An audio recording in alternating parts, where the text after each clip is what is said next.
Alright guys, MTech Guy here. Now to follow on from our last video where we replaced the front suspension struts, this video we're going to take a look at how to replace the rear shocks on your little 1 Series, the E87 130i. Now the rears are a lot easier than the fronts, no spring compressors required or anything like that, so it shouldn't take too long to get this little job done today. Alright, let's go and check out the parts that we're going to need to get the job done. Alright, so we've got our two new Bilstein B4 rear shocks. I'm also going to take a look at replacing out the bump stops and the dust boots. Now the ones on my car are looking all beat up, so it's a good time to get the bump stops changed out at the same time. On the little E87 1 Series, they do get a good hammering. These bump stops do see a hard life, so it's certainly worth replacing them at the same time.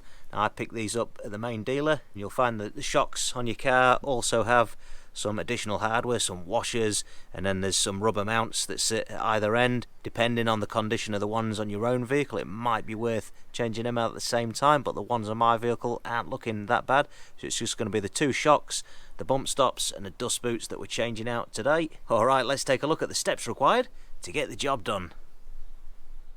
Right, so if we start off in the boot area here, we want to gain access to the top of the rear shocks, but to be able to do so we have a few interior panels we need to remove, these two side panels, and to be able to get them off we need the rear seats folded forward, we need the parcel shelf out, which I've already done, and then next up we need to remove this plastic trim piece here.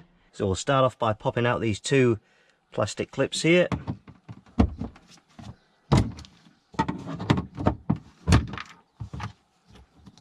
And then next up we've got two screws, one hidden there, one hidden there behind these plastic panels. We'll just pop them out with a pocket screwdriver. And they take a Phillips screwdriver.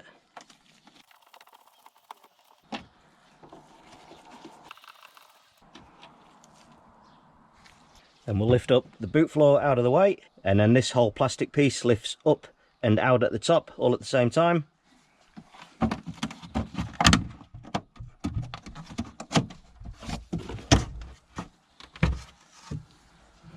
Now moving on to the side panels, we've got this bolt here holding the cargo hooks there. That takes a T40 Torx bit.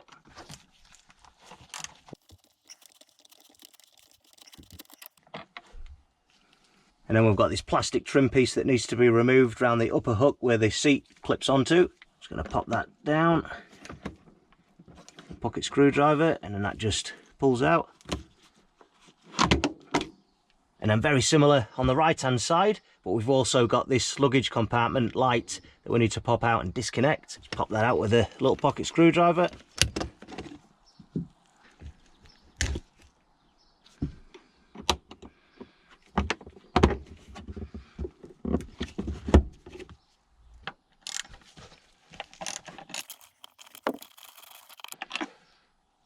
Now the boot floor can come out.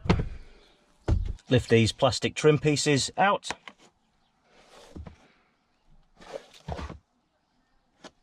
And now we can remove these interior side trims.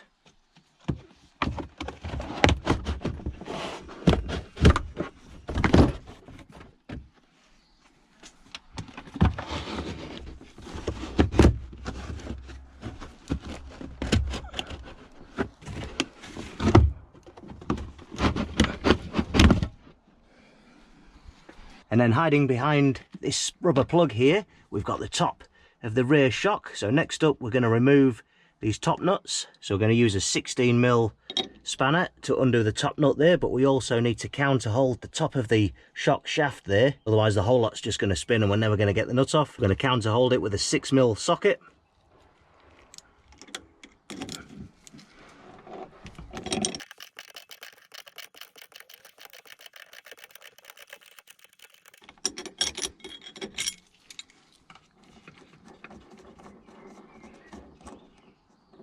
Remove the nut, the top locking washer and this top bush here, and exactly the same on the other side.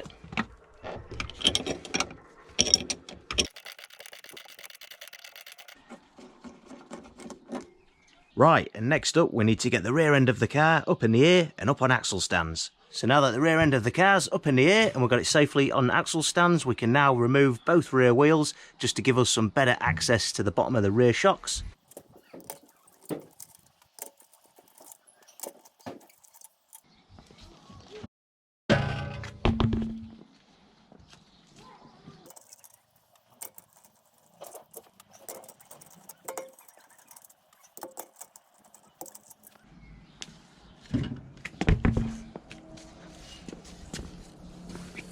So if we take a look underneath this suspension arm here, we can see where the bottom of the rear shock is bolted. Now this is held on by a nut that takes a 17mm spanner or socket, and again we need to counter hold the bottom of the shock shaft there with a 6mm socket just to stop it all from spinning. Now access is pretty tight here. You've only got a hole in the end of the suspension arm to get a spanner in there. There's not much room to swing it, so you've only got a couple of degrees. You have to take about 1,000,000 bites at it just to get it undone. So first of all, we're going to break this loose with a 17mm socket.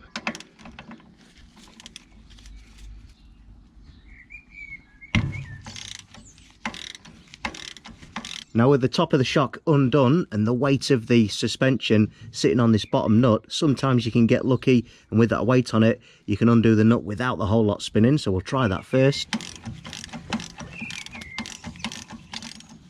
Seems to be working okay. Spoke too soon, so we're going to have to finish that off with the spanner and the socket.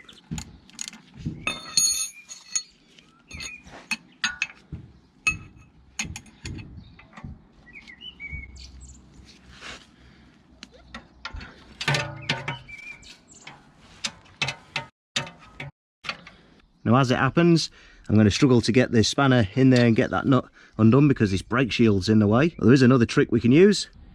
We take a look at the top side of the suspension arm. We can see down here there's a bit of a hex portion on the bottom of the shock. So BMW engineers in their infinite wisdom have given this a lot of thought. So we can grab hold of that with a 15mm open-ended spanner and get the nut undone with a socket.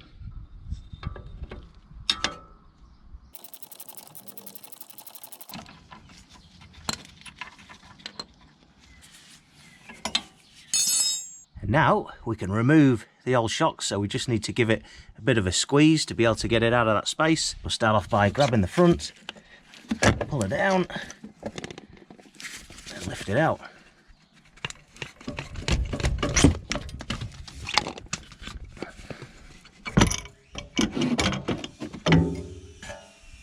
Right, so we've got the old shock here and our new one, so we just need to transfer these couple of bits over to the new one. We'll just put them to one side for now. We'll take a look at this bump stop.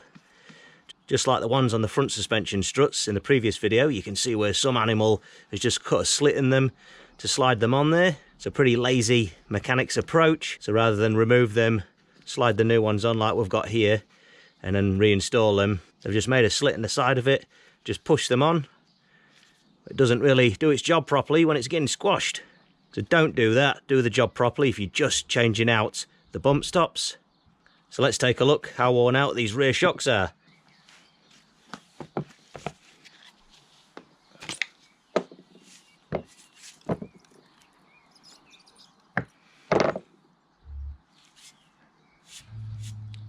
She is dead. We'll compare that to the new one, which we need to pump up a few times anyway before we reinstall it.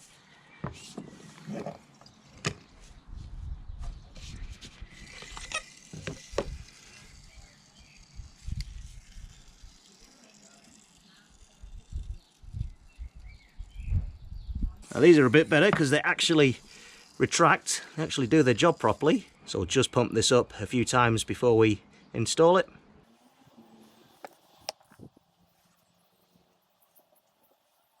I'm looking forward to getting these rear shocks on the car just to feel how improved the ride is now that I'll have the front and the rears replaced. We'll just give it one more for good luck and then we'll get it back on the car.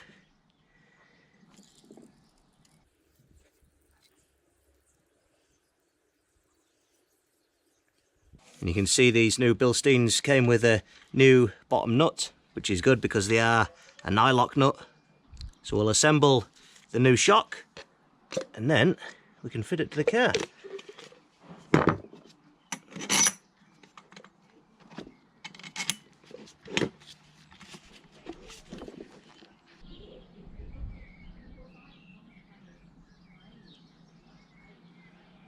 So now we can fit the new rear shocks into position. So to start off with, we're just going to compress the shock together because there's not much access here to get that into the position. Right, so Get that into the suspension arm down the bottom. We'll let that extend itself up into the hole in the back of the rear wing there. Fit the new nut on the bottom of the shock there. And we'll tighten her up. Now these nuts that came with the Bilstein shocks for the bottom of the shock there take a 15mm socket, so a little bit different to the original ones. Just to be aware of that if you are changing out for the Bilstein B4s. And again, we're counter holding the bottom of the shock on that hex portion, just on the top side of the suspension arm there, again with a 15mm open-ended spanner.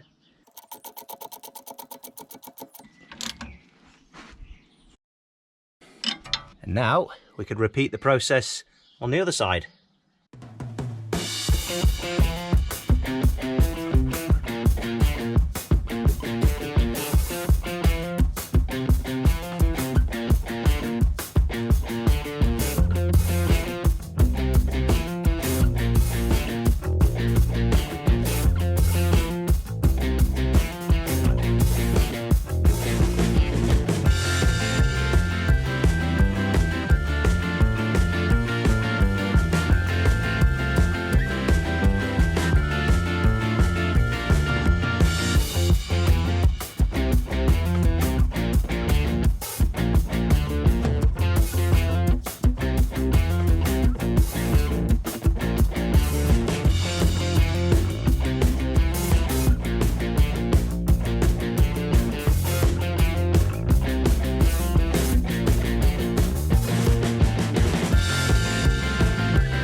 So that's the bottom sides now done. So next up we'll fit both rear wheels, drop the car back down onto its wheels.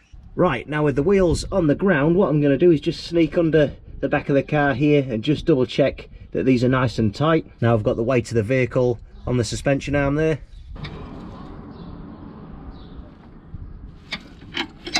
All good. All good. So we'll give these threads a little clean first. That might have picked up a little bit of paint or whatnot here or there as they came through.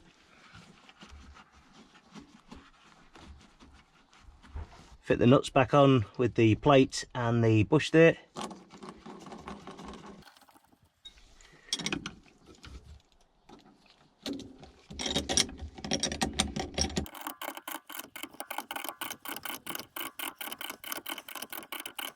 Tighten her up.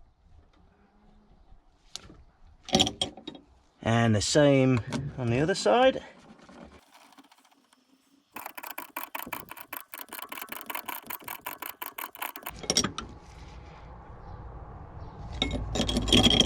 So that's the two rear shocks now fitted. So we can now go through it and refit all of the interior panels. And you can see which way around these rubber caps go because they have the arrow facing upwards.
Alright guys, so there we have it. That's how you go about replacing the rear shocks on an E87 1 Series. If you found the video interesting or useful, don't forget to give it a like, and make sure you go and check out the rest of my YouTube channel for more BMW DIY content.